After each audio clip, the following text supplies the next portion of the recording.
അബ്ദുൾ റഹ്മാൻ്റെ ഒറ്റപ്പൂങ്കാവിൽ എന്ന് പറയുന്ന കവിത 4ാം ക്ലാസ്സിലെ കുട്ടികൾക്ക് പഠിക്കാനുള്ള കവിതയാണ്. ഇന്നത്തെ സാമൂഹ്യ ചുറ്റുപാടിൽ വളരെ അർത്ഥവത്തായ ഒരു കവിതയാണ് ഇത്. വളരെ മനോഹരമായ ആ കവിത 4ാം ക്ലാസ്സിലെ കുട്ടികൾ പഠിക്കുമ്പോൾ അവരുടെ ജീവിതത്തിൽ തന്നെ മാറ്റമുണ്ടാകുന്നു. നാമെല്ലാം വ്യത്യസ്തങ്ങളായ പുഷ്പങ്ങളാണെന്നും ആ വ്യത്യസ്തങ്ങളായ പുഷ്പങ്ങൾക്കിടയിൽ നാം എല്ലാവരും മനുഷ്യരാണെന്നുമുള്ള ഒരു പാഠമാണ് ഈ കവിതയിലൂടെ കവി മുന്നോട്ട് വെക്കുന്നത്. ഒറ്റപ്പൂങ്കാവിൽ. ഒരു പൂങ്കാവിലുണ്ടനേകം പൂവുകൾ, ഒരു പാടന്തരം അവയ്ക്കോരോന്നും.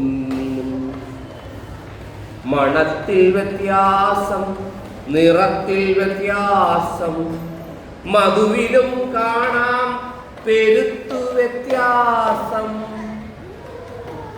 ഇവയെല്ലാം ഉണ്ടെന്നിരുന്നാലും നാട്ടിൽ ഇവയ്ക്ക് മൊത്തത്തിൽ ഒരൊറ്റ പേര് പുഷ്പം. ഇതേ വിധം തന്നെ കഴിയുന്നു നമ്മൾ.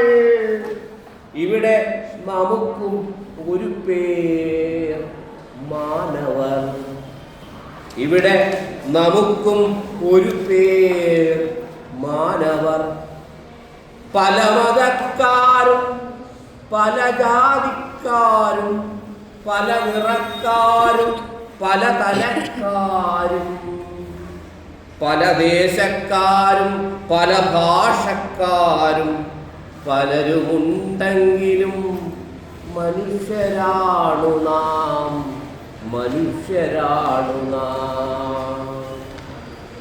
നമുക്കുള്ളിലുണ്ടായിരിക്കണം സ്നേഹം, നമുക്കുള്ളിലുണ്ടായിരിക്കണം സ്നേഹം. നമുക്കുണ്ടാകണമകത്ത് കാരുണ്യം, നമുക്കുള്ളിലുണ്ടാകണമകത്ത് കാരുണ്യം.